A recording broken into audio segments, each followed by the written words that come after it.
Of an $18 million construction project on the Grand Coulee Dam. They're replacing old cables inside the dam with overhead power lines, and the only way to string that cable is by helicopter. KHQ's Mike Perry visited the dam today to find out more about this project.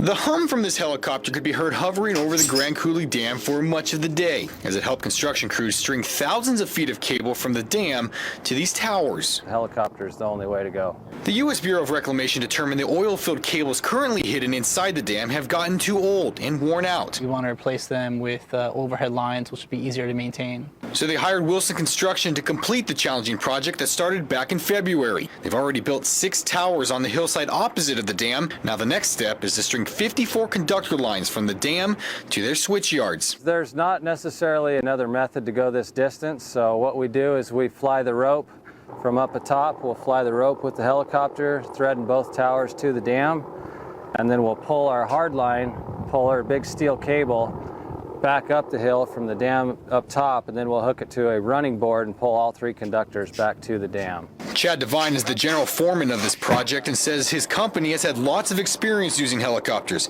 He says it is completely safe for them to work most efficiently. So without the use of a helicopter, it'd be very limited to try to pull it across with a boat. There's just too many obstacles. And Devine says they are scheduled to complete this project by December.